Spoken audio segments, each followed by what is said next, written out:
Good evening. Welcome. Tonight, I'd like to welcome to the channel. We've got Daniel P. Riley, interesting character. He's going to be sitting in and chatting with me a little bit. We're going to get to know him, and we're going to talk about the Iron Age. Exciting stuff. Daniel, how are you tonight, sir? Doing very well. Thanks for having me. It's great to have you here. You're quite the chill customer, so we're gonna have to put you on the hot seat. Yeah, I guess a little bit. Thankfully, the third wave is kicking in because it's been a long day. Oh, sure, yeah. No, I can relate.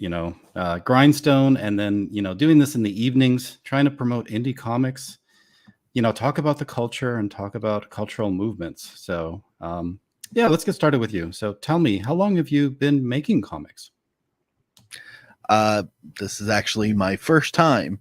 I am an author by nature and a editor and literary coach by profession. How did you handle that transition into comic books? You didn't have to get any body parts amputated, did you? No, but it was really interesting because in the author sphere of writing books, you have to take the images that you have in your head and transform them into words that someone can read and see those images through. In comics, it's a visual medium, so you then take the words that you've written down and transform them back into images that follow a timeline of seconds in certain situations, and details matter a lot working with my artist, because if you wanted stick figures, I'm your guy, but I had to get an artist, and the man who I'm working with, Kevin Jacob, is incredibly talented. So, but learning to communicate with him for this issue was the first hurdle, being able to tell him this is what I'd like to see and have him be able to visualize it and then turn it into an image. It is a crazy experience, but I love it. I've been a comic book fan all my life, so getting the opportunity to do it myself was a huge risk and incredibly rewarding at the same time. How did you find common language? Was there any particular common phrases or a particular common expression that you would lean on when speaking with your artist, ways that he would be able to understand you? Yeah, I had to learn some words from him, and yeah, man, what's up, Cider? Cider hyping. Yeah, and yes, the Buster sword. It's a real sword. Thing's heavy. Cut you. True. He taught me a lot of things I didn't really understand, like perspectives from panel to panel and how to make that look uniform. A lot of it he did for me because I'm a words guy. I'm not an artist. So I gave him what I needed, and he said, "Can I do it this way?" And I said, "Okay, that sounds good. Let's see it." And he'd do me a sketch and teach me a little bit, and I'd sign off or say, "What about doing it this way?" And we'd go back and forth. All told, though, he was very patient with me. Did you feel like you had to discard a lot of your earlier efforts together before you got things absolutely right, since it was a learning process? No. He made it very easy, and the more we got into it, the more I started to understand. And so as the comic progressed in pages, I ended up funding it myself first. The campaign was kind of a let's see if we can fund the next issue and get it out faster idea, as opposed to let's see if I can get enough people to help me pay for this. So we did it over the course of 6 months, almost 7 months. So it was slow, and I was able to spend the time needed to learn what I needed to learn. And I think it came out really great. Oh, that people don't know, the campaign that we're discussing is here. Help me Yes. with the pronunciation. G Jisedai? Jisedai. Jisedai. Okay. Yes. So Mango it flavored. means, yeah, it means next generation. Technically second generation, but colloquially it means next generation. Oh, interesting. Okay, cool. And this is the fruit of your labor. So, Mm-hmm. yeah, work that Yeah, was. that's Kevin Jacobs' cover. I have a couple of variant covers from Josan and Jose Garcia. Hmm. Would you like us? Would you like to give us the pitch for this story? What is Sure. Jisedai all about? It is the story of a corporation trained killer with no personality who meets a sex trafficked girl by random happenstance, and something about her awakens the humanity that's been beaten out of him by his corporate life as a assassin. So he chooses to protect her, runs afoul of his own company in doing so, and has to fight against the corporation itself and the other 7 assassins that they've trained. Hmm. Fascinating. And how many pages is a story like that going to be? This first issue is 32 pages. Okay, so quite a lot of meat there. You're going to tell fulfilling, very thorough story. Yep. With 32 And it's pages. based on my novella series. Nice. Would you like to tell us a bit more about the characters? Exactly how much development is there, and what kind of focus do you give all of these different personas that you're exploring here? There's a lot to unpack there. Um, Buy the book. it seems so simple on its base because the idea behind the story was a futuristic Kurosawa samurai Mhm. concept. The most of the narrative is Gabriel, the man in the suit, and Hannah, or Kawarita Hannah, which translates as broken flower, the girl in the yellow raincoat, on the run, or Gabriel in death duel with somebody. But underneath all of that, I did a ton of research on the culture and took it to an exaggerated degree in a futuristic, somewhat dystopian capitalist setting where corporations ran everything. There is a government, but they are like the shadow council behind it. And in order to deal with each other, they decided they were going to go back to the old, almost feudal, low war concept of assassination and subterfuge. So each corporation raises and trains its own cadre of killers that act on their behalf in the shadows of the city. Gabriel himself is the last of what are known as the Suzaku Shinholy Eight. The entire group of assassins is named after archangels. Wow, that's quite a lot of layers. You weren't kidding. Yeah, Uh, my readers all are like, this thing is so much deeper than it seems to be at first glance. yeah, absolutely. Hey, JC, it's great to see you. Milano, of course. Some new people. 10 10 Cog, Cage 10 Cage. Oh, Guilty and Guilty Gearhead. Gearhead. Nice. Some of Subscribe and my like. folks. Yeah. Come, welcome all. Yes. Cool. Thanks for coming, guys. I'm guessing this is going to be an ongoing series with so much being Yes. established. Yep. The novella series I have projected for 18 books. I have 2 of the first trilogy arc written, and the comics that are going to follow the story are 6 32-page issues per book. And as you mentioned earlier, this is already completed and Yes. ready for print, ready to go. You're Hmm. just seeing what kind of interest there is out there in the marketplace through the crowdfunding uh, medium. I've put the link into the chat. People are more than welcome to go check it out. It's on Fund My Comic. Everyone should be familiar with that site. It's a And great site. Luke's awesome. yeah, he really did the heavy lifting there, getting that all set up for independent creators. So Yes, um, he did. and it, Godsend that one. it's great to see it growing. No shadow bans here. No shadow bans, guys. Nope. Yeah, you can get an issue for just $10. I mean, come on. How could you not?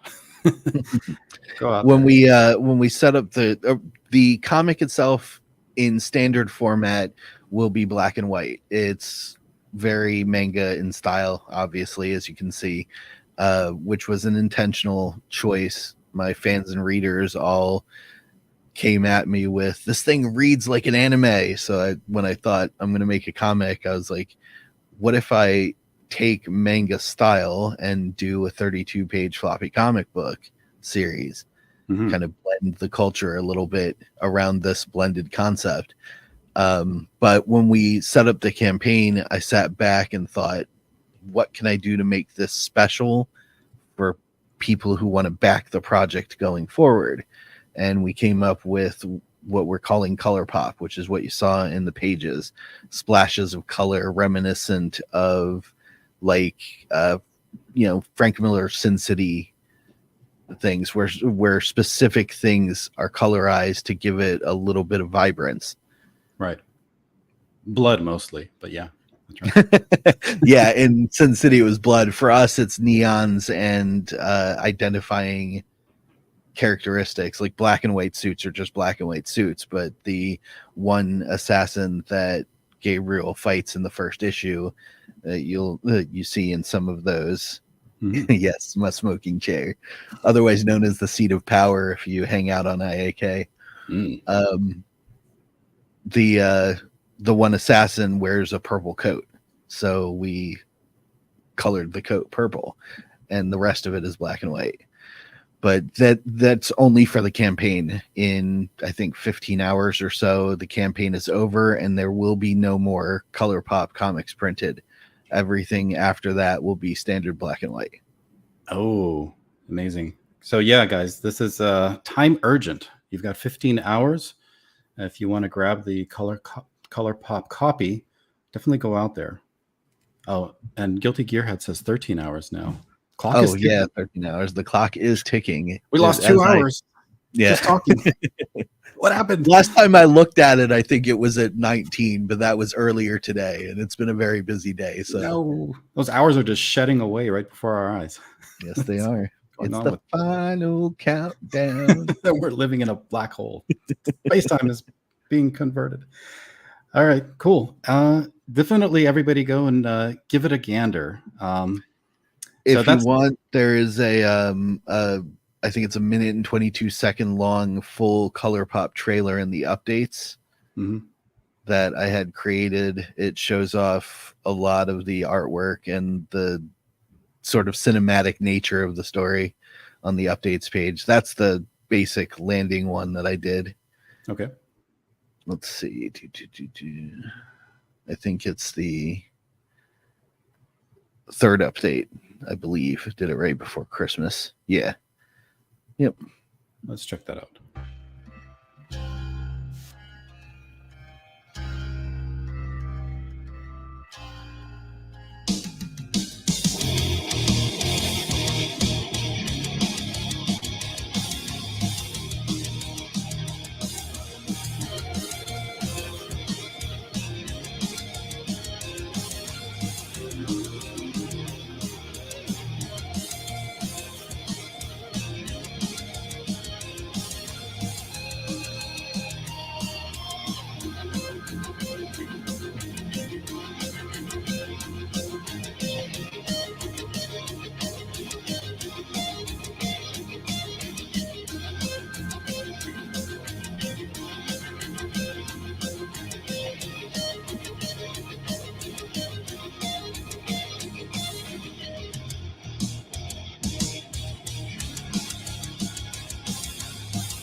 Definitely got a lot of visual appeal there.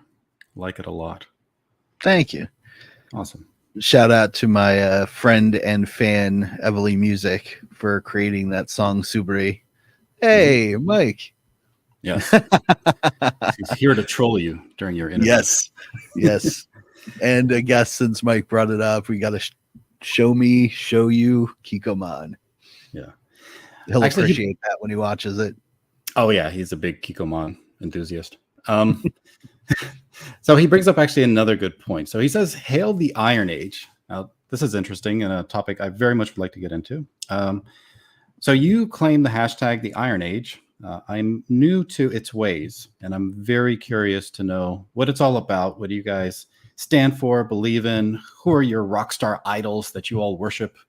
Who do you bow to? Do you bend the knee? Tell me a little bit about the Iron Age. What does it represent? Well, we don't bend the knee to anybody. Depending on who you ask, the Iron Age is either a movement or an era.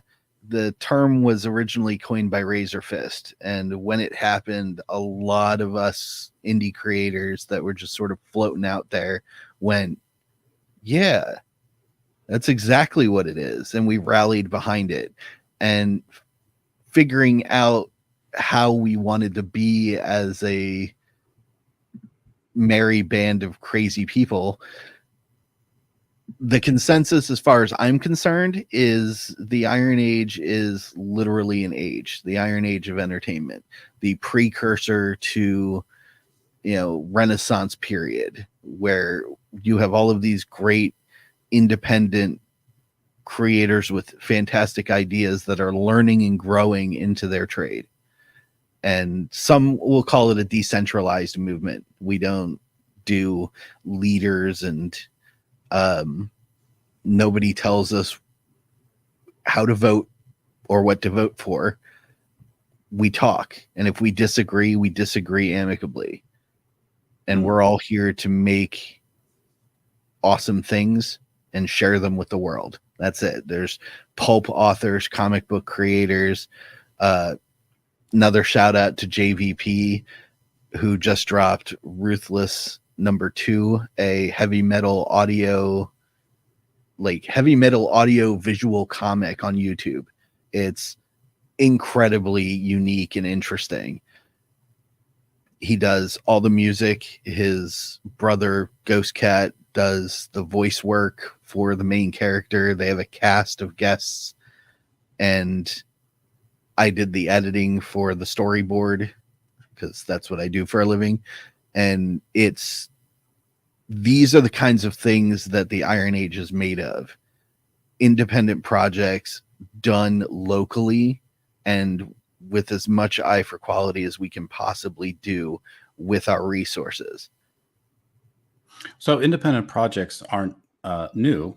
People have been doing that for quite a while. What differentiates the Iron Age from what's come before?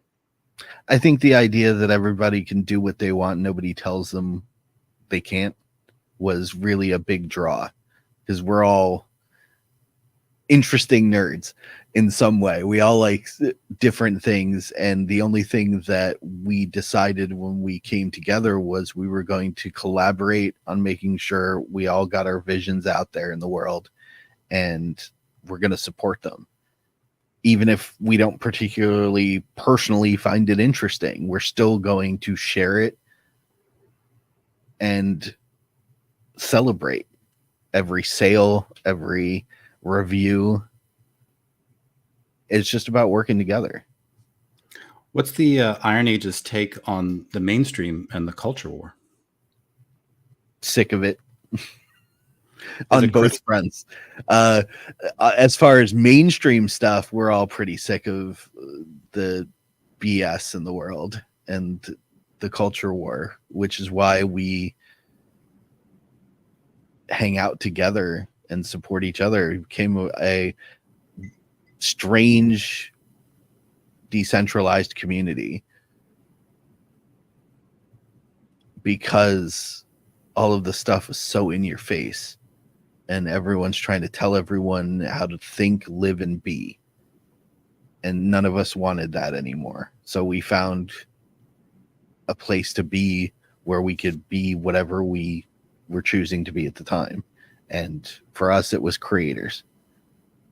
Is it comprised of, you would say, people who are critics of the, the norm, the status quo, who decided to just create an alternative and say that they would not adhere to what the status quo had been pushing? Yeah, it's pretty accurate. Okay. And a lot of them were looking to be able to say what they wanted to say, and really couldn't felt like for a long time they couldn't, because of the way social media was set up and is still set up to this day, unfortunately. We're always looking for alternatives. We're trying to build alternatives, and it's almost like, I think of it like DIY. You do it yourself. Mm-hmm. Somebody's coming up with music for people's projects. Somebody's trying to create a new platform of some kind, like Fund My Comic. If it's taken away from us, we just build our own. What preceded Iron Age? Did Comicsgate come first? Yes. Or okay. Comicsgate was around a long time before this Iron Age thing. The Iron Age concept, probably maybe a year and a half at most. Mike says it's Comicsgate without the gay, and I have no idea why Mike is in it. Get back into Comicsgate, Mike, where you belong. I like what Cam called it, Comicsgate. Comicsgate. Yeah. Well, how would you contrast the two? What would you feel distinguishes Comicsgate from the Iron Age? I think as far as I know, I'm not really a Comicsgate guy. I was watching a lot of it and paying attention because I really enjoyed Micus Miller when he was doing comics, and when I found him on social media was right about when the Comicsgate thing was kicking off. So I started paying attention to it, but I never really got into it. I was too busy writing novels and starting my business and all that stuff. So it was more me on the fringes. So as far as I'm concerned, the Iron Age of entertainment is sort of the really cool child of what Comicsgate was when it started.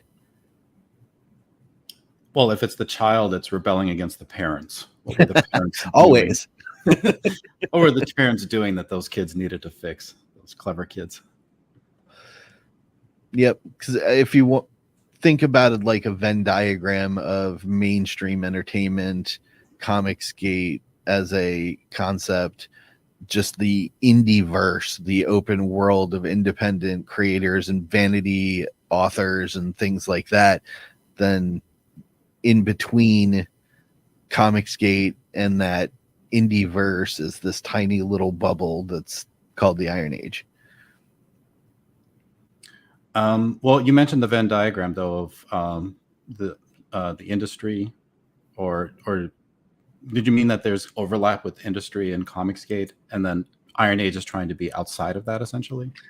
It's somewhere in the Venn diagram as a very little circle that's encompasses a little bit of CG and a little bit of the independent open market, but has nothing to do with the mainstream. I see. Oh, I understand. Okay. So it's defiantly in the independent space. Without any INDIE. Without any industry. India until we die. Yep. Yeah, that's cool. And yeah, everybody I'm seeing so far from the Iron Age is very indie. Small creators, grinding it out, trying to climb that ladder, find an audience, and get their products noticed. Yep, very much so. Are there any big creators in the Iron Age that have been also using the hashtag and promoting it? Recently, with how things kind of shook with Comicsgate, yes. Shook with Comicsgate? How do you mean? how everything shook out with what's been going on in CG lately.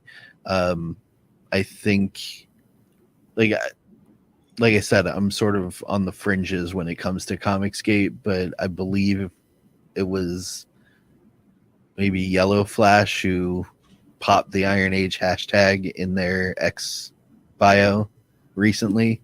Okay. But really, for the most part, we've been over here doing our thing. So not really a lot of huge names involved unless you count Razorfist, who coined the term. And yeah, I don't even, maybe Mike can tell me. I don't even know if Mike considers himself Iron Age in any way.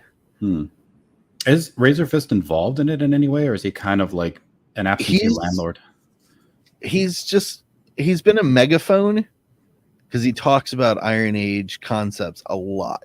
So he's been watching it, and when something comes across his radar, I guess he'll bring it up. But most of the time it's a question, who's going to do this? And the answer tends to be somebody in the Iron Age these days. Who's going to create a platform for showcasing these things? Well, that's what we did with Iron Age Nights, otherwise known as IAK, on Fridays. That's where I'll be tomorrow night. From my man Royce, aka A Drink with Crazy. Oh, let's embiggen you. There we go. Yes, embiggen me. Yep. There you go. Rock that swag. Well, so it sounds like they're gotta rep the buds, Yeah, always. Yeah, well, it sounds like it has thought leaders, but this is a point that some people bring up. They are also people who don't promote others, and I think the context of that is people want to know how is the community being built and defined if these larger channels aren't also making sure that smaller creators can get elevated and then start their own little groups and offshoots where they're supporting smaller people as well, and just have it kind of grow like a tree, where the branch will sprout, twigs, and they'll just continue to grow off that way. So do you feel like that's a part of the Iron Age that might be lacking or missing, that central, bark of the tree that everybody else can spring from? Maybe. Some people might think so. A lot of us, myself included, are, like I said, DIY. So we don't care if the bigger content creators have something to say or not. We just keep plugging along, and we shout each other. Our communities, as fractured as they may seem, because there's one over here, one over there, one over there, a lot of them do rally around Royce's A Drink with Crazy Gilded server, but it's just to hang out and meme each other. When we're on social media, we just pitch each other's work about. So I don't think it's so much a tree to us, like a rising tide lifts all ships, and we're all an individual ship in the same ocean. Actually, there's some interesting points being made in the chat. Well, I'll jump around a little bit. So let's do it. Yeah, to further that conversation, CG supports others for the most part, and you were mentioning how there aren't necessarily those bigger channels building you. Everybody's doing their own thing and distributed, and the support might be lacking. But then also you're not answerable. You mentioned to some of the bigger guys. So right. How do you feel like some of those negatives can manifest where maybe the Iron Age is trying to address some of those concerns and doing things a little bit differently? Well, the hardest part for any creator nowadays is exposure, getting yourself out there. And yeah, the larger content creators can do that very quickly for you. I mean, case in point, it was not my intention, but through the efforts of Royce and a couple of other people, they got eyes on my FMC campaign by Eric July, who chose to contribute a significant amount of money to help me get started with this thing, out of the kindness of his heart. And that was amazing. I was stunned. I didn't really know what to do about it other than say thank you and get right back to work. But with the Iron Age sentiment, it's not so much a reliance on a hand up the ladder as we're just going to take it one rung at a time. Okay, well, so you'd rather grind it out than have those leaps, upwards, is basically what you're saying. Why wouldn't you want to accelerate your growth?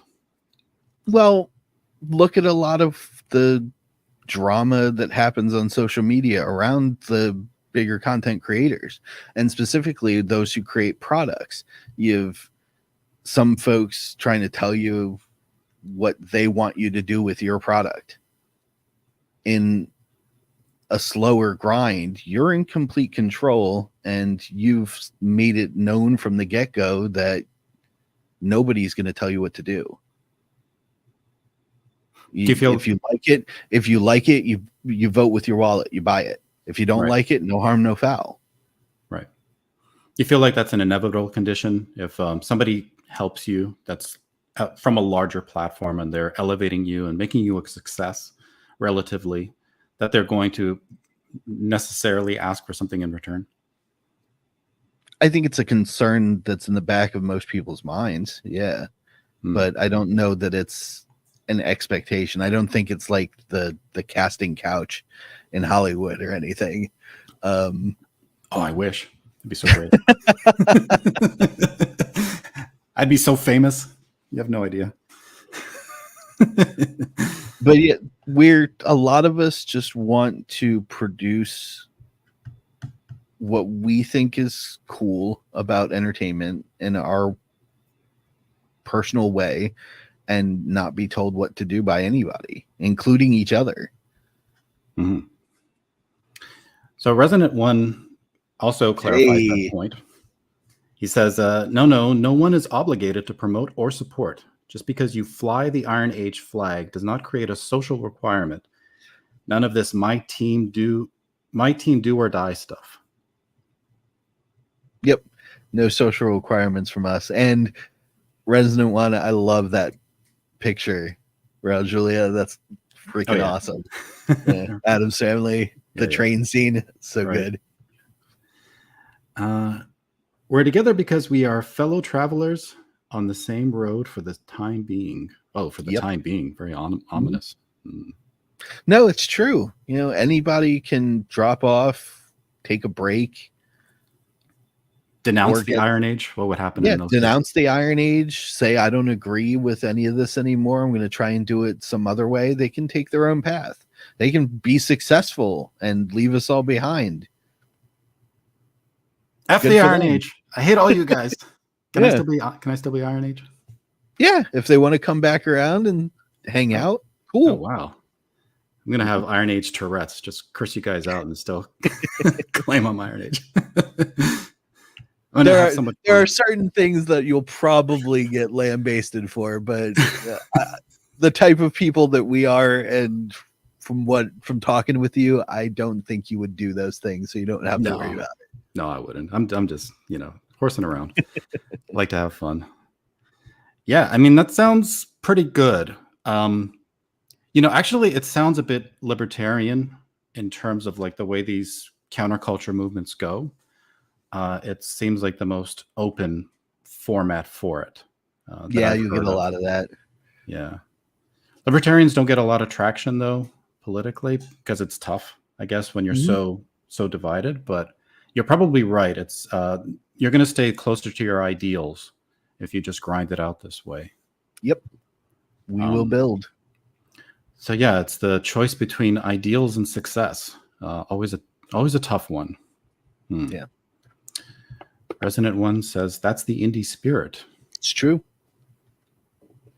Can you have ideals and success? Do you think you must sacrifice one or the other? I think you can have both, but it's going to take you longer. Yeah. I don't know who has both. That's gonna ponder this. Depends on who you ask. Everybody has an opinion about everything, but at the end of the day, none of us can really say what's in the minds of anybody else because we're not telepaths. B.A. Turner disagrees. He says you can have both. Well, you eternal optimist, B.A. That's good. Yeah, Resonant One agrees. It is very libertarian. I'm WRC. My chat always denounces me. It's a requirement. Every good chat should be against you. Yeah. If you want to really see a chat that's complete chaos with its host, definitely check out A Drink with Crazy. We are absolutely horrible to Royce all the time.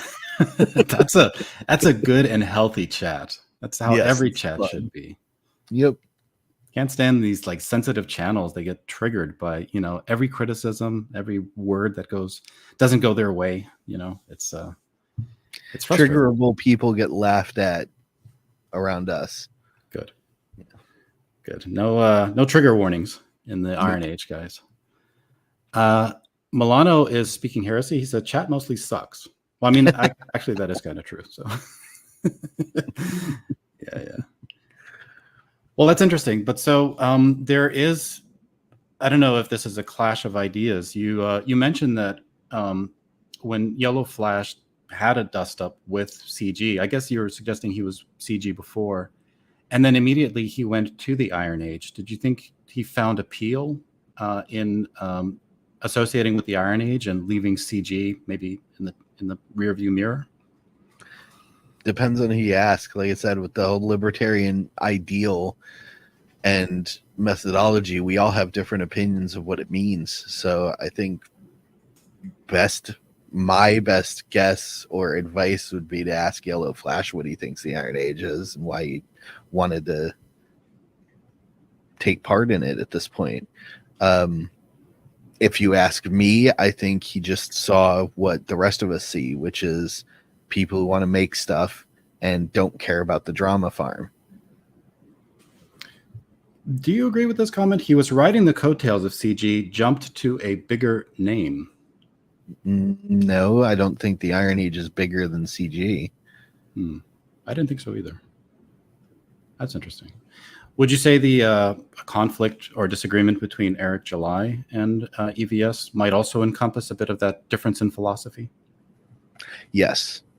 That seems to be what a lot of this is about, at least in my opinion. I can't say I'm not a fly on the wall in Eric or Ethan's personal space, so I don't know what goes on outside of social media, but it seems like Eric's doing what Eric intended to do, build a business, and Ethan's doing what Ethan intended to do, which is be an artiste.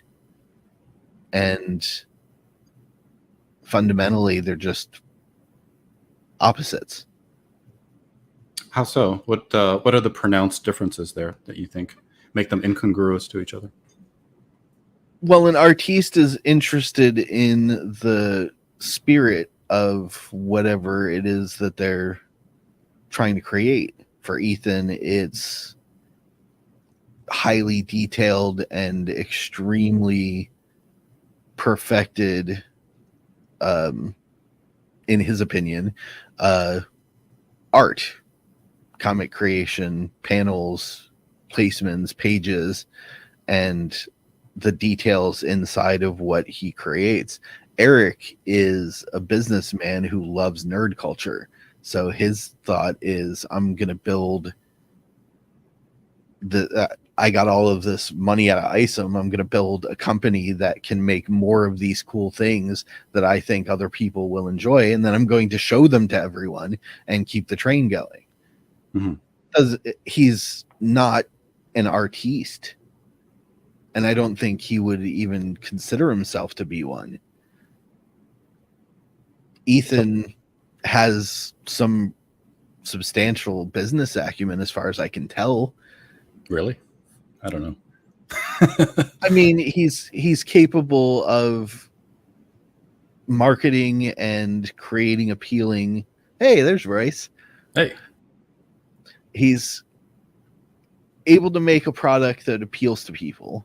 He's able to sell that product to people effectively, and he's able to market it to a wide array of sales funnels.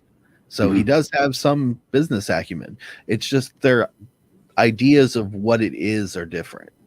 Ethan's idea is pure art and pure creativity, and Eric's is creativity but pure business. Interesting. Yeah, I guess two fundamentally different men who probably couldn't sit and have a drink together at a bar. Well, they used to. As far as I can tell, they were quite cool with each other until recently. Yeah, they did used to. And then suddenly, all of a sudden. Yes, the internet does strange things to people. Social media. Sure does. It sure does. Yeah, I agree with the... Sorry, go for it. When I first joined Twitter and was exposed to a lot of the craziness. Hey, Maji-chan. I put in my Twitter bio happy author, because everyone else that I saw even in the writing circles, which are just as blood-soaked waters as the comic circles, wow, were angry people biting each other. And I'm over here like, I'm just going to write really cool stuff and be excited about it. And that's what I've been ever since. What mistakes are you consciously trying to avoid to make sure that you don't end up in those blood-soaked, tampon-free waters? I don't engagement farm at all. I engage with people, and I engage with people when I'm available to do so, which is infrequent. So my platform grows very slowly, but I find it to be genuine, and that's my plan. I just want to be a genuine person to the people around me. I'll have a conversation with you. If I don't like what you have to say, I'm going to tell you. Right. Well, how important is engagement, though, for growing your brand and making sure that you have more product and can reach more eyes? It's always important. That's why the slow grind thing is my comfort speed. Sure. Because I never want to be that guy that's posting the incendiary questions and stuff. I drop ads like you wouldn't believe. Right. On social media. There are ads for my business. There are ads for my book constantly running on social media. But I don't engagement farm for followers. I'd rather be friends with a fan. Maybe this goes a little bit into that business acumen argument that you were talking about. Reach is everything, which is why supporting others is huge. So you feel that supporting others is a better way to raise your profile than, say, drama farming, for example. Yes. But will you reach as many customers? As many customers as the drama farmers? No. Yeah. Absolutely not. But the quality of people, in my opinion, is better when you're genuine. You have a real connection with folks. And that's how I built my business, making real connections with people, not just peripheral networking and doing the reach thing. Yeah, like 10K said, those customers, they're an infusion of cash, but is that someone you really want in your sphere? I have always been the type of person who thinks, show me your friends and I'll show you who you are. Is there such a thing as good customers and bad customers, or is there just customers? When it comes to creative stuff and entertainment stuff, yes, there are toxic fans. I don't like that word, but I'll use it. There are toxic fans everywhere. And then there are hardcore supportive fans, people who love your work, people who do fan art and just are like, I think this thing is so cool, I decided to draw it. Is saying that you don't want certain customers anathema to the ideals of the Iron Age, where everybody is welcome to do their thing and still participate? That's a good question. As we ponder it, so. as we ponder it, Let me think on that one. Let's all celebrate Australia Day. Welcome, Liam. So, hail Down to under. hail to the koalas and those emus. You guys will get them one day. Just keep training. So, what are your thoughts? I personally don't think so. Yeah, I guess it would be be dependent on your individual motivations. Like, if all you want is people to buy your books, there's no harm in that. Get as many crazy fans as you want. Build your base into a screaming cave full of hyenas if that's your choice. It wouldn't be my choice, but it doesn't mean I'm going to avoid them. I might not engage with them as much because that's not the people I'm looking for. That's all. Drink with Crazy gives his take. He says, not every author or creator will appeal to everyone. That's pretty much what the Iron Age is, I guess. Yep. How you enact the principles of the Iron Age is as free to the customers as it is to the creators. Yeah, absolutely. And each could choose to associate or not, I guess. Interesting. Would you call it a consumer-focused movement or a creator-focused movement? In its current state, creator-focused. Interesting. Okay. We're all blue-collar people in our daily lives, and that means we all have limited resources, but more hands makes less work. So we're all working together to help each other get around those resource hurdles. B.A. Turner puts a positive spin on drama farmers. He says, drama farmers are few and far between, but some do positive things and support other creators. Others do not. Yeah, because everybody's different. Yeah, the benevolent drama farmers. I'm sure they're out there. But chargeable a lot. But the loudest voice in the room gets the most attention. Yeah. Baby that kicks the hardest is going to get the bottle. So that's the deal. Well, so creator-focused movement, clearly product then is a heavy emphasis. Tell me about the variety of product that is available in the Iron Age. Where does the focus lie primarily? There's a lot of authors and a lot of a significant amount, I wouldn't say a lot, but a significant amount of comic book creators now. Mostly it was authors in the beginning, and that seems to be prevalent.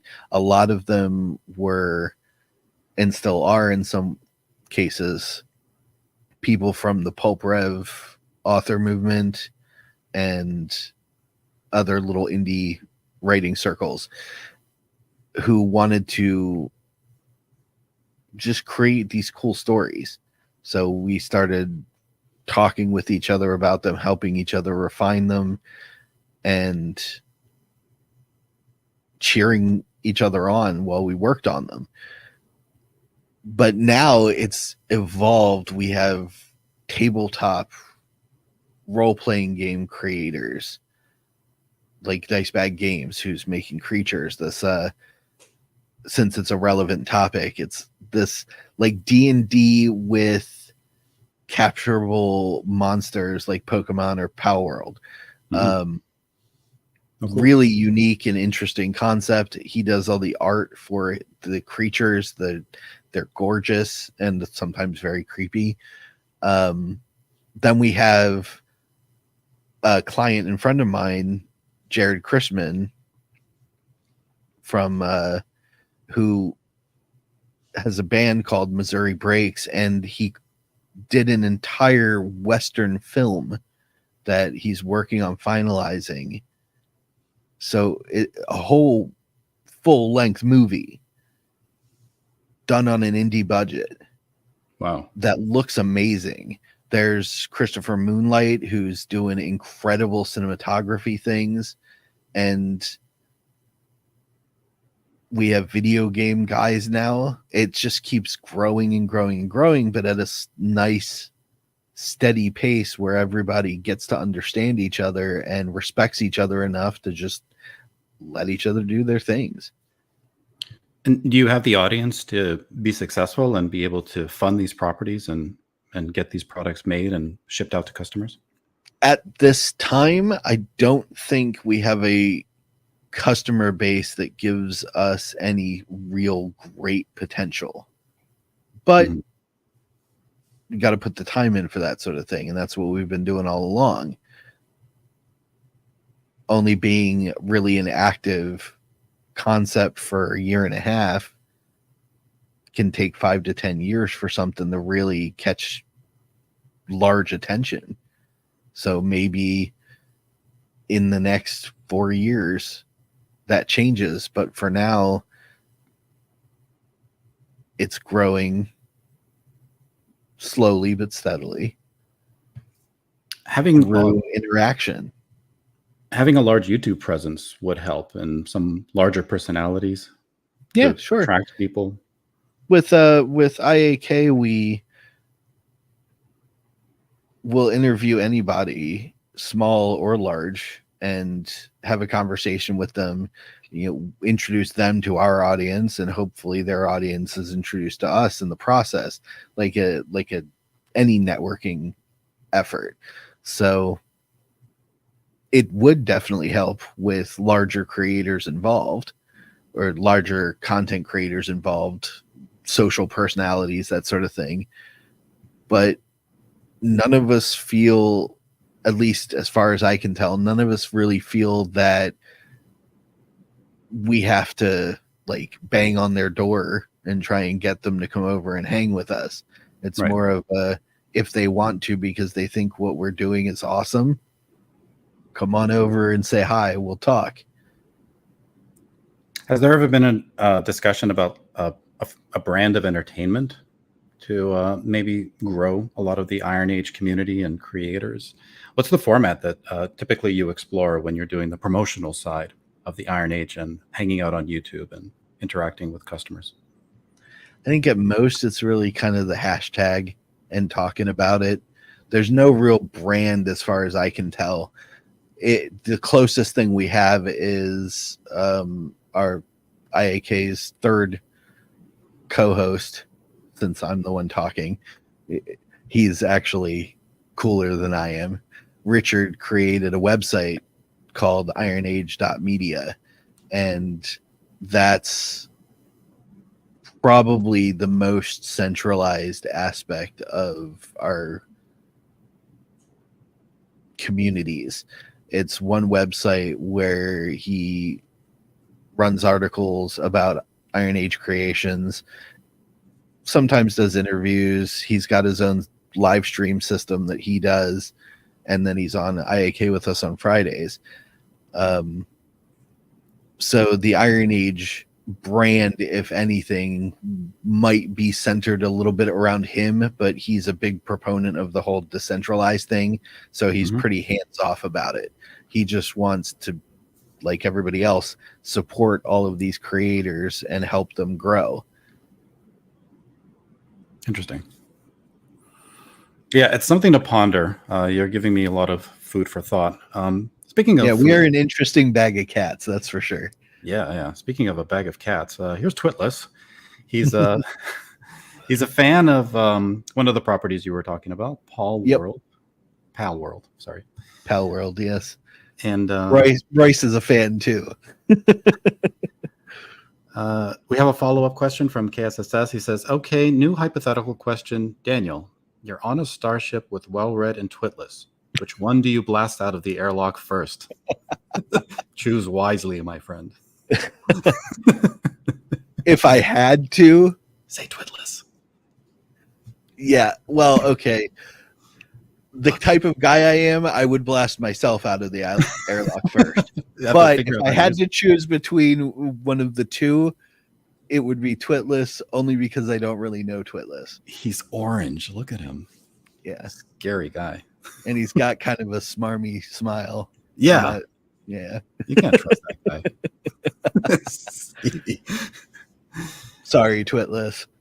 Yeah, you're out of here, Twitless. Enjoy your flight in space. So for the all of 5 seconds you'd survive. Let's see. I'm trying to go through the chat a little bit, see if people have interesting comments or questions. This has been a great discussion for me. I'm learning a lot here. Good. I'm glad. Yeah. So BA, he's been giving a lot of interesting commentary. I'm not sure what he's addressing here, which is what's missing in an Iron Age, unfortunately, unlike CG. I guess he's talking about the promotional. Yeah, he might mean the larger audience platforms. Yeah. Yeah. So I don't know. Do you feel like that's a component that could be addressed sometime in the future in the Iron Age? Like, what is your predictions of the Iron Age, 3 years from now? Where do you see it? With the way it's been going now, I always look at everything in the position that it's in. So, in my opinion, the current large creators, as long as they're still doing it in 3 years, are going to be even larger. And a lot of us that have been doing our steady growth thing since the Iron Age moniker first began will probably reach their level. So you don't see exponential growth, but steady linear growth, and growth is growth as far as you're concerned. Absolutely. But I'm just one voice. Right. Some of them will want to exponentially grow, and if they can do so by reaching out to some of these people or networking with some of the larger creators, we're going to celebrate that just as much as we're going to celebrate the slow growth. I think a large criticism that's fair, that's placed upon the large promotional channel model, let's say, is that it does de-emphasize attention on the properties. And it seems like the promotion gets all of the attention, and that kind of characterizes everything. And the sales are, a benefit of that, but there's really there's no direct growth, I think, from the properties themselves. So I'm curious with the linear model that you have, how much are the properties now driving that? Like, do they get more of the attention, and are they more directly responsible for the growth that you're seeing? The fans that are committed, are they mainly committed because they just like the work so much that's being produced? I think so. Some would argue, Royce and I have had this conversation a lot, he firmly believes in the brand system. I firmly believe in the product system. Mm-hmm. And together somewhere we find the middle ground that actually works. And that works for us. So to me, if I could get away with never getting on anything like this and talking about it, I absolutely would. I would much rather spend my time creating stuff. Right. But I recognize that this is a necessary part of the process of marketing and advertising. So I do it, and I learned how to do it. I did not know how to do it when I first started. Mm-hmm. I think the first couple of episodes of IAK, even, I was extremely quiet and reluctant to comment in any way. Now, sometimes you can't even get me to shut up. Right. But that just takes time and practice. I think that the product is what people are here for. Yes, it's nice to know the people behind it, and I agree. I want my fans to know me, and I want to know them, because I think that creates a stronger bond. Is it sustainable? Like, if I hit 70,000 followers on X, and a third of those are all dedicated buyers of my products, am I going to be able to know all 20 some thousand people. So I'm going to have to deal with that when it comes up. But for now, my goal is to become your friend and to give you something cool. Have there been any product success stories in the Iron Age? Are there any products that you would say especially characterize the movement and were a result of the movement? I think so. Jisedai has been very successful for me anyways. It depends on what you consider to be successful. I consider a steady X amount of sales a month to be a measure of success where I'm at. John A. Douglas's The Black Crown, his debut novel, and he's a huge Iron Age supporter with a mid-sized channel. That got rave reviews, and he's been making consistent sales with it and very proud of what he created. At the end of the day, it really depends on what your focus is. Some people want hundreds of reviews because they feel that helps generate more sales. Some people want everybody to be talking about it, the word of mouth route. Some people just want to focus on how many books they can sell in a month. Some people don't care how many things they sell. They just want to know from the people that do buy it that they enjoyed it and want more. It's really hard to quantify for a large group of people like we have, and especially free thinkers like we have, what one metric is the winning metric. Resonant One comments, he says, there's a huge lack of promoters in the indie sphere in general. That's true. Trad Pub has the marketing and promotion locked down. Indies have to struggle for every shout out and boost from their peers. That's what makes this channel, ADWC and others promoting fellow indies, because they like what they're doing so much more important. It's true. I hesitate to say that that Trad Pub has it locked down so much as they play the game, which is the mainstream game, and we don't. The mainstream game involves a lot of glad handing. Everybody's on the party line, if to use that particular colloquialism. Mm-hmm. They all march to the same drum, and they know that they can sort of take the big pot of gold and pass it around.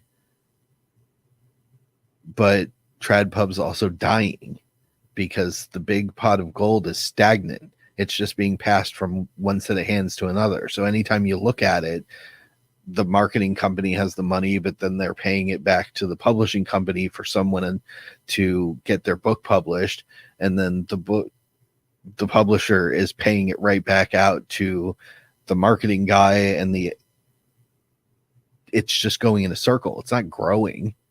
It just moves, and it gives the illusion of success. Well, if you need a pot of gold, Satan is in the chat. He is the Dark Master. He's happy to offer any pot of gold you may want for the small fee of your soul. So take it under advisement. Hey, I'd like to keep my soul. Thank you. That's a nice pot of gold. Let's see. B.A. Turner again. But how without other hands providing reach? Natural reach takes a very, very, I feel like it's lacking varies in that statement. Very, very, very, very, very, very, very long time. Unless you're lucky. Yeah, it does. So it depends on what your goal is and what your ethic is. Well, so what do you see for your properties in the next 5 years? How are you hoping to grow your universe? Are you thinking of other series? What are your long-term goals? To steal from a mainstream movie, that's my secret. I'm always creating. I have many books. I have many series. I have many upcoming projects. I have children's books that'll be coming out soon. I'm doing the Jisedai comic, and hey, Redoubt Productions.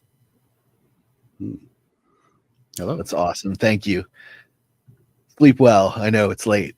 I'm looking at dipping my toe into some small Dark Gift. Nice.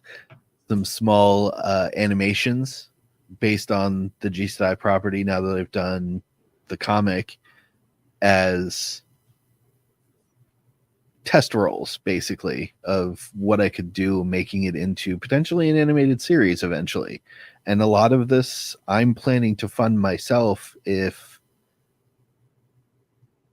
no one else wants to be involved. You know, I have a do-it-yourself attitude.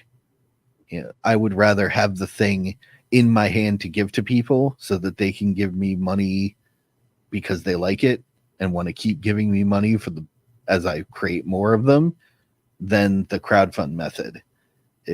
But that's just me. A lot of people prefer the crowdfund method, and no harm in that either. So I think when I die, I'm going to die mid manuscript, whatever age I end up being. And all of the things that I've made will roll over to my daughter, who can do whatever she wants with them because I'm dead. Oh, wow. Morbid. How do I lighten that mood? Well, no, it's just the reality of the situation. Sure. My whole universe is based around creating things and helping others create things.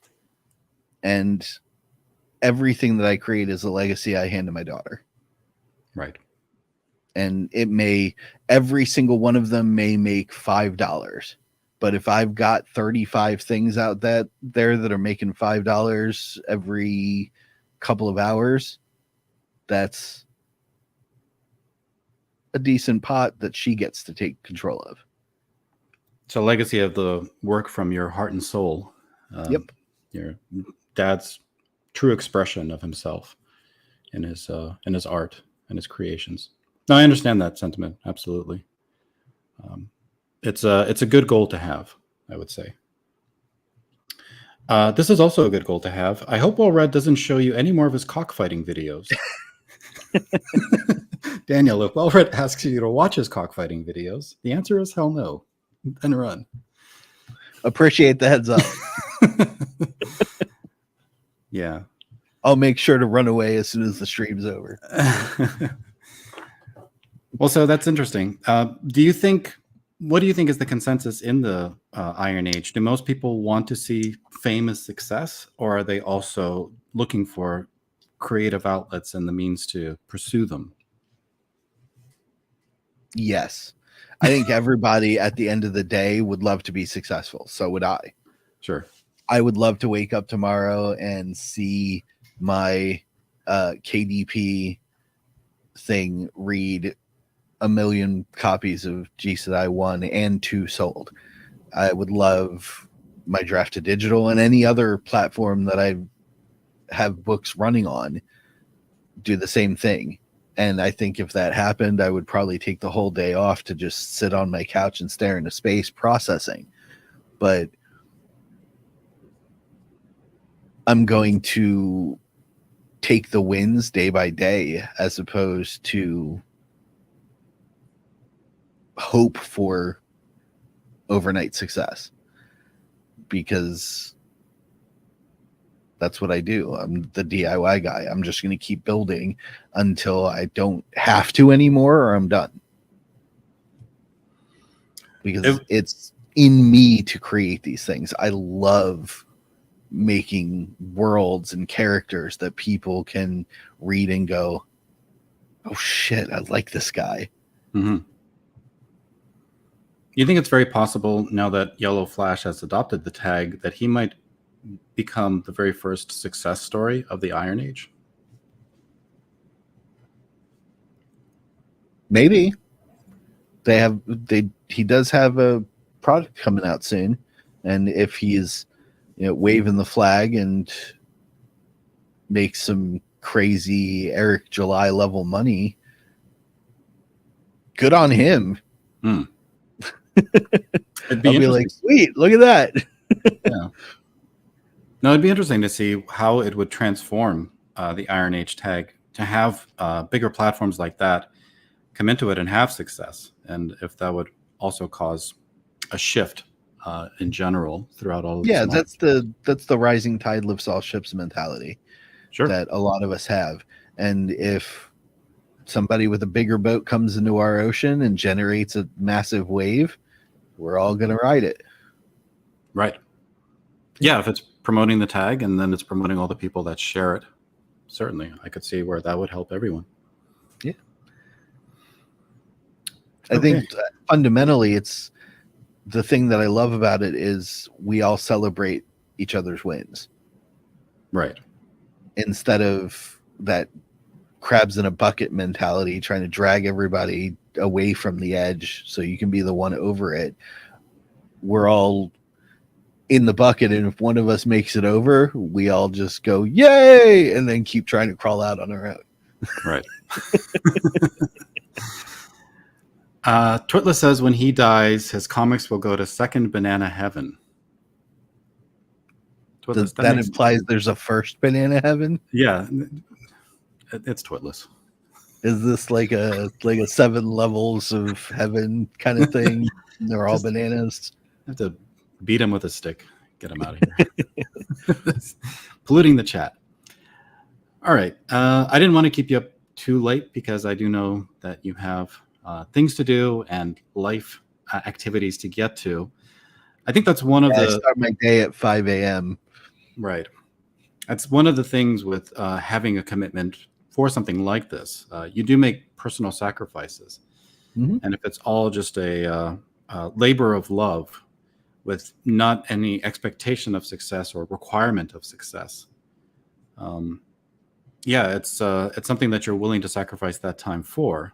But I wonder if some people feel like if they're not seeing that success and there's not really much potential for it, why should they give up their time, even if they're doing it for something that they would like to do or they even love doing? Yeah. It's all about personal motivation. Right. What gets you up? What gets you out of bed? If you can't find it, you might need some help figuring it out. Do you think people would have ambitions to be professional or to work? No, sorry, I don't mean professional. To work for large companies and use the Iron Age as a stepping stone, where they were able to get some experience and exposure, and then eventually apply to the mainstream. Dun dun dun dun. Maybe. Mm-hmm. And just like with the crabs in the bucket thing, if they do and it takes off for them, I think all of us would cheer. They wouldn't have been betraying the movement in doing so. No. Well, not what in my opinion? If a part of the Iron Age is that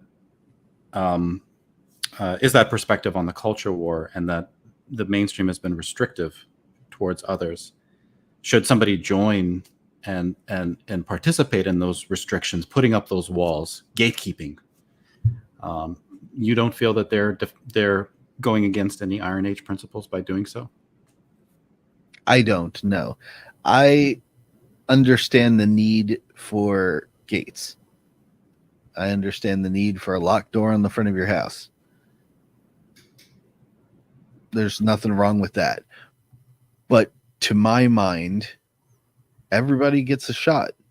It depends on what you do with it.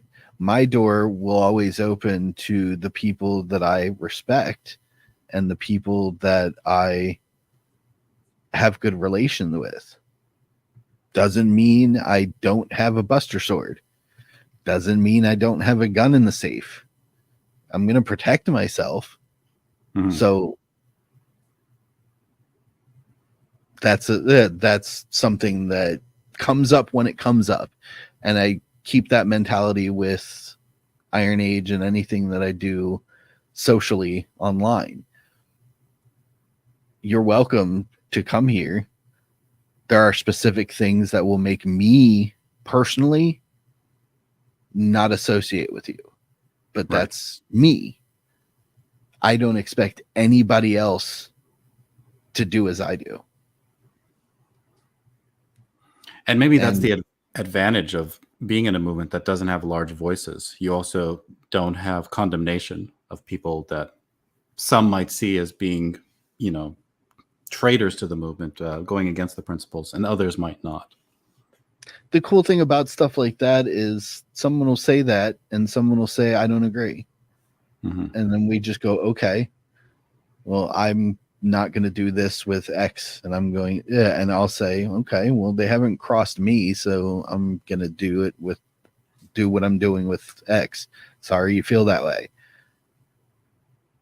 I think there are certain direct moral actions that would possibly be condemned by most of the communities in the Iron Age.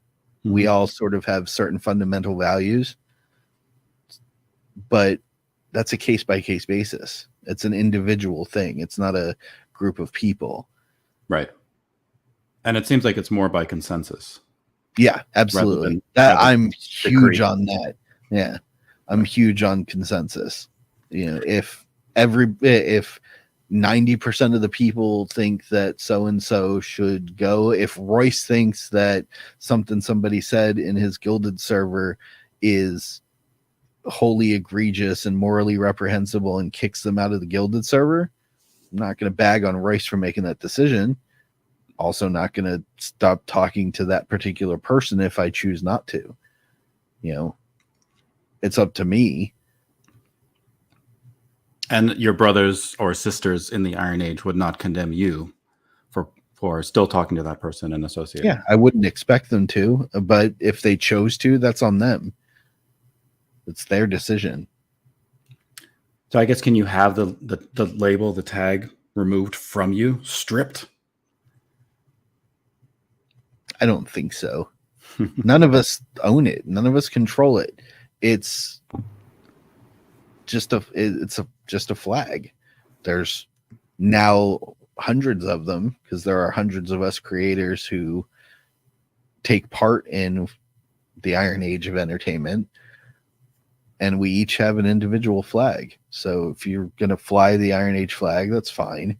I think if most of the community is saying, hey, don't do that, and you choose to do it, and most of the community turns their back on you, you can keep flying the Iron Age flag. Nobody can take it away from you, but we're definitely not going to be supporting it.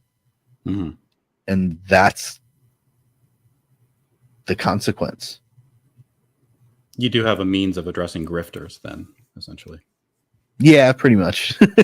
most of the time it's, we don't want anything to do with that, so we're just not going to talk about it.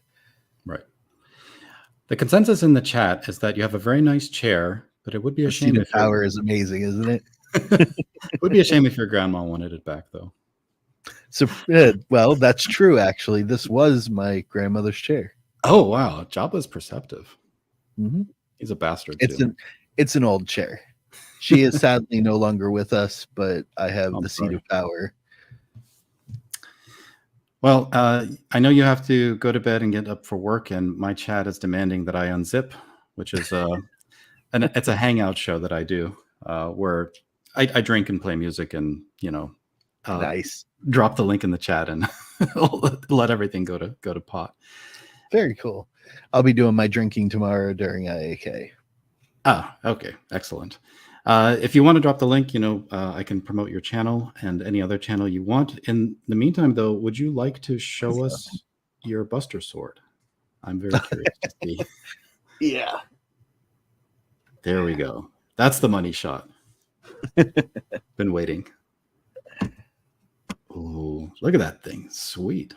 Yep. Materia, spaces and everything. That's and amazing. It's too big for me to sit here and take fully out of the sheath. I'd have to stand up. Yeah. Yeah, you don't want to rip the fabric. Yeah. Nice. Yep. Cool. While Red gets out of bed every morning, his motivation is that box of wine in the refrigerator. Wine, though? Really? Yeah, I'm a wine guy. You know, I don't know. Beer makes me sleepy. I can do hard liquor, but like I'll get a little bit more drunk with that. You know, wine is just right. Can still carry a conversation. Something about the I old can liver. I can understand that. I am a rum and bourbon man, so I actually don't have wine today, so I'm going to be sipping on brandy. So nice. yeah, Very nice. should be fun. Yeah, you got me distractedly getting links for you. Yeah. Let's do that. Mike says, Daniel, congratulations for making it all the way through at the top of your chair. It's Thursday. It's not Friday. I have a tendency after my third or fourth glass of bourbon to slouch and sink in the seat of power. I've been making an active effort not to in recent weeks, but yeah, that's been a bit of channel lore for IAK. Yeah, Mike, not everybody's drinking every day like you lush. BA enjoyed the show. I'm glad. Thank you, BA. It's awesome. Have a good night. Absolutely. And then Cider says, this is why I'm here. Everything else was a bonus. Exactly. Cider was the star of the show, clearly. Yes. I drink and play music and wear women's panties. Well read promoting Unzipped. That was in the dark stream. That will definitely get you attention, I should say. Yeah. We don't talk about that. That one's members only. Let's see. So sharing in the private chat both A Drink with Crazy's channel and the ADWC replay channel, where all the old episodes of IAK can be found. All the mischief and insanity and channel lore. So there we go. Drink with Crazy. I think this is the I don't know, what would you call it? The seat of the Iron Age. This is kind of like the talk show, the round table. Everybody comes there to get their Iron Age news.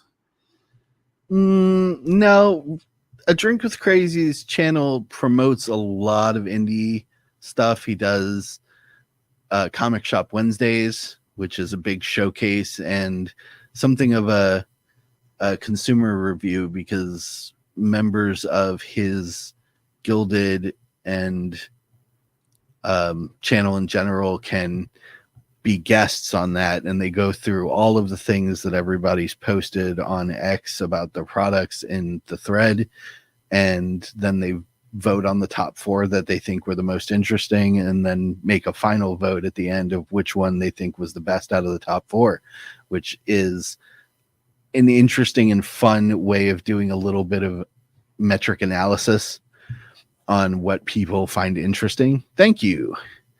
Yes.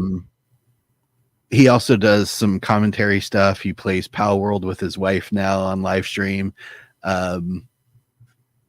It's literally A Drink with Crazy. The man's just doing his thing, and we all get to come and hang out. It's phenomenal fun. But since Iron Age Night started a year and some change ago, Friday night has been dedicated to interviewing one independent creator and getting to know them, giving them an opportunity to get some exposure, something that they can then share all over the place and be introduced to potential new fans, which is just the coolest part. Everything that we've created is all about helping others. And I love that about what Royce does, what Richard does, and what I do. And then us being able to do it together on Fridays is fantastic. Very cool. I see he's got a big drink in his hand. YouTube makes everybody alcoholics. I have that. Yep. Well, and beer makes you smarter. Yeah. In your own mind, of course. And one more time, we'll share out your campaign here. Everybody, there's a limited time left. So absolutely go and back it. Oh, one sec. I got to close out the video that we were watching. Not sure what's going on here. 1 second. Oh, since I didn't actually like really talk about it any, whimsyland.org is my all-purpose website. It's where you can find links to how to buy my books, the merchandise from the different projects, a link to join my writer creator Discord group, Laureate, and it's also where you can get my professional services. I do editing and proofing for comic books and novels, and I teach people how to write well and write consistently. Do you teach them how to be well read?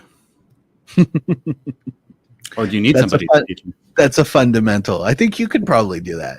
Oh, yes. Finally, I'm going to get a job. I'll drop the link for the site, but it's currently down. So everybody. Yeah, WordPress is doing something weird. So is it still down? I don't know. I just checked. Yeah, it is. Yes. Yeah, WordPress is doing something weird. I can't even get into the admin to figure it out. So I'm going to have to go possibly refresh the thing on my host server. Okay. So, but I'll get it fixed probably right after I get done here. Cool. Everybody, check out the campaign. Check out Daniel. He's on Twitter. Check out Drink with Crazy. Check out the Iron Age. So lots of interesting things there to explore and learn. To discover. I'm on Twitter at Mr. DP Riley, and I also have a small, very insignificant YouTube channel under Whimsyland. All right. Everybody, go and do your research, discover new creators, find your love. So, like Daniel here has with the Iron Age and his property, Jisedai. Daniel, it's been great having you. Thank you so much. Have a good day. Thank you for having me. This was awesome. Thank you. It's great discussion. I learned a lot. I appreciate it, sir. Hope we can do it again soon. Oh, yeah, absolutely. Maybe for issue number 2. Guaranteed. All right, everybody. Have a good night. And yeah, I'll see you on Unzipped. Take care.